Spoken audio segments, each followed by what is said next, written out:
Dia 7 da semana 19, segundo o livro de Samuel 11.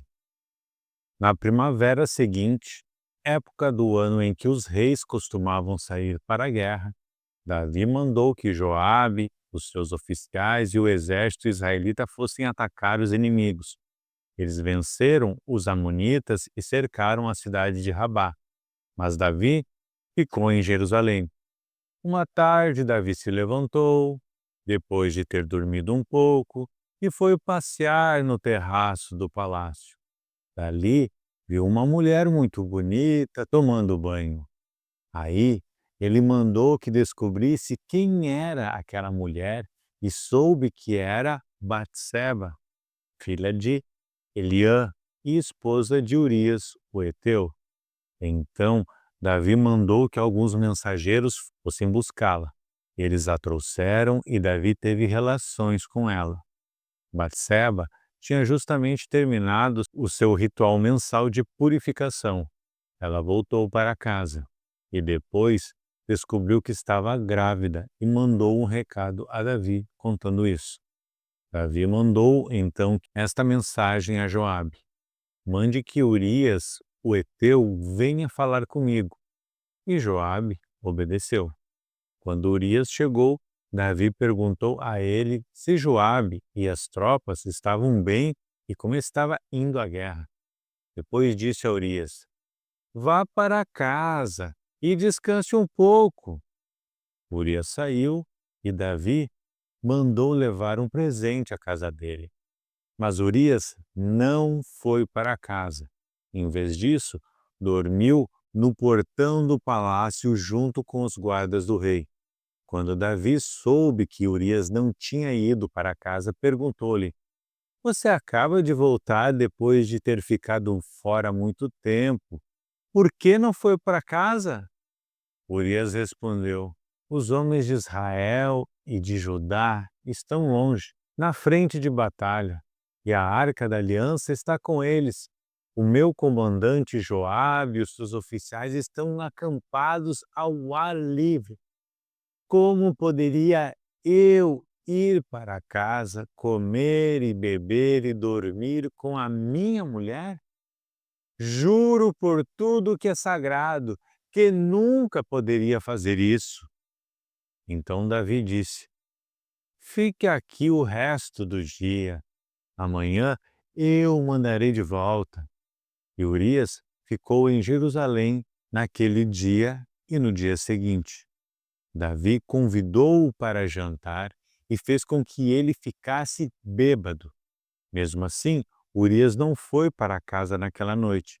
Em vez disso, dormiu em seu cobertor no quarto da guarda do palácio. Na manhã seguinte, Davi escreveu uma carta a Joabe e a mandou por Urias. Davi escreveu o seguinte: ponha Urias na linha de frente, onde a luta é mais pesada. Depois, se retire e deixe que ele seja morto. Por isso, enquanto estava cercando a cidade, Joabe mandou Urias para um lugar onde sabia que o inimigo estava mais forte. As tropas inimigas saíram da cidade, lutaram contra as forças de Joabe e mataram alguns oficiais de Davi. E Urias também foi morto. Então Joabe mandou a Davi notícias da batalha. Ele disse ao mensageiro o seguinte: se, depois que você contar ao rei tudo sobre a batalha, ele ficar zangado e perguntar: por que vocês chegaram tão perto da cidade para lutar com eles? Não viram que eles poderiam atirar flechas do alto da muralha? Vocês não lembram como Abimeleque, filho de Jerubezete, foi morto? Foi na cidade de Tebes, onde uma mulher atirou de cima da muralha uma pedra de moinho e o matou. Então por que vocês chegaram tão perto da muralha? Se o rei perguntar isso, responda: Urias, seu oficial, também foi morto. Então o mensageiro foi e disse a Davi o que Joabe tinha mandado. O mensageiro disse assim: os inimigos eram mais fortes do que nós. e saíam para fora da cidade para lutar em campo aberto. Mas nós os forçamos a voltar para o portão da cidade. Então eles atiraram flechas do alto da muralha contra nós, e alguns dos teus oficiais foram mortos, e o seu oficial Urias também morreu. Davi respondeu ao mensageiro: Anime Joabe e diga-lhe que não fique preocupado, pois numa batalha nunca se sabe quem vai morrer. Diga-lhe que ataque com mais força, até conquistar a cidade. Batseba soube que o marido tinha morrido e chorou por ele. Depois que passou o tempo de luto, Davi mandou trazê-la para o palácio. Ela se tornou sua esposa e lhe deu um filho, mas o Senhor não gostou do que Davi tinha feito. Segundo o livro de Samuel, capítulo 12, o Senhor Deus mandou que o profeta Natã fosse falar com Davi. Natã foi e disse: Havia dois homens que viviam na mesma cidade. Um era rico e o outro era pobre.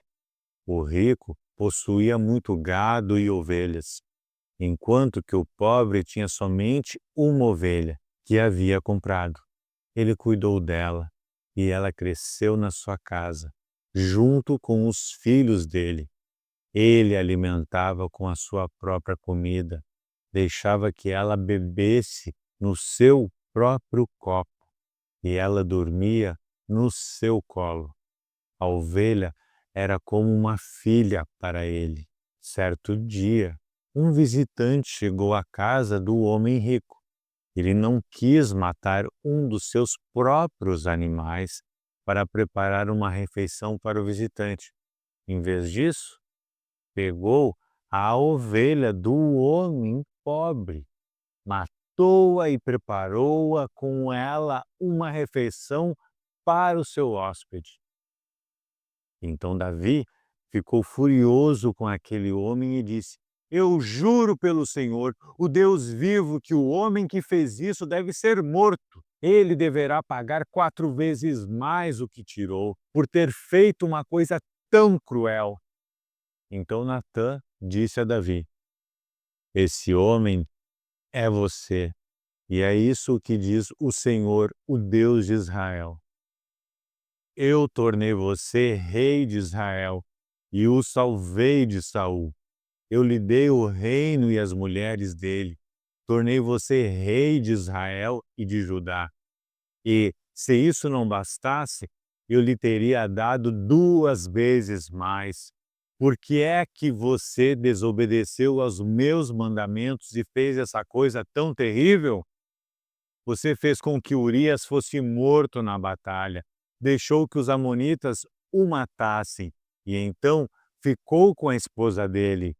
Portanto, porque você me desobedeceu e tomou a mulher de Urias, sempre alguns dos seus descendentes morrerão de morte violenta. E também afirmo que farei uma pessoa da sua própria família causar a sua desgraça. Você verá isso quando eu tirar as suas esposas e as der a outro homem, e ele terá relações com elas em plena luz do dia. Você pecou escondido, em segredo, mas eu farei com que isso aconteça em plena luz do dia, para todo o povo de Israel ver. Então Davi disse: Eu pequei contra Deus, o Senhor. Natã respondeu: O Senhor perdoou o seu pecado. Você não morrerá, mas, porque, fazendo isso, você mostrou tanto desprezo pelo Senhor, o seu filho morrerá. Aí Natã foi para casa. Davi orou a Deus para que a criança sarasse e não quis comer nada. Entrou no seu quarto e passou a noite inteira deitada no chão. Então, os funcionários do palácio tentaram fazer Davi se levantar, mas ele não quis e não comeu nada com eles. Uma semana depois, a criança morreu. Os funcionários ficaram com medo de dar a notícia a Davi. Eles disseram: Enquanto a criança estava viva, Davi não respondia quando falávamos com ele. Como vamos dizer a ele que a criança morreu? Ele poderá fazer alguma loucura. Quando Davi viu os oficiais cochichando uns com os outros, compreendeu que a criança havia morrido. Então perguntou: a criança morreu? Morreu, responderam eles. Então Davi se levantou do chão, tomou um banho, penteou os cabelos e trocou de roupa. Depois foi para a casa de Deus, o Senhor, e o adorou. Quando voltou ao palácio, pediu comida e comeu logo o que lhe foi servido. Aí os seus oficiais disseram: nós não entendemos isto. Enquanto o menino estava vivo, o Senhor chorou por ele e não comeu, mas logo que ele morreu, o Senhor levantou e comeu. Sim, respondeu Davi. Enquanto o menino estava vivo, eu jejuei e chorei porque o Senhor poderia ter pena de mim e não deixar que ele morresse. Mas agora que está morto, por que jejuar? Será que eu poderia fazê-lo viver novamente? Um dia eu irei para o lugar onde ele está, porém ele nunca voltará para mim. Então Davi consolou a sua esposa Batseba, teve relações com ela e ela deu à luz um menino, a quem Davi deu o nome de Salomão. Deus amou o menino e mandou que o profeta Natã lhe desse o nome de Gedidias, porque o Senhor Deus o amava. Enquanto isso, Joabe continuou a atacar Rabá, a capital do país de Amon. Quando estava para conquistar a cidade, enviou mensageiros com o seguinte recado para Davi: eu ataquei Rabá e conquistei os seus reservatórios de água. Reúna agora o resto dos seus soldados e o Senhor ataque a cidade e tome-a. Eu não quero ficar com a glória dessa vitória. Então Davi reuniu os seus soldados, foi até Rabá, atacou a cidade e a conquistou. Moloque, o ídolo que os amonitas adoravam, tinha uma coroa que pesava mais ou menos 34 quilos. A coroa era de ouro e nela havia uma pedra preciosa, que Davi tirou e colocou na sua própria coroa. Levou também de Rabá muitas coisas de valor. Davi fez o povo da cidade trabalhar com serras, enxadas e machados e fabricar tijolos, e fez o mesmo em todas as outras cidades de Amon. Então, Davi e os seus soldados voltaram para Jerusalém,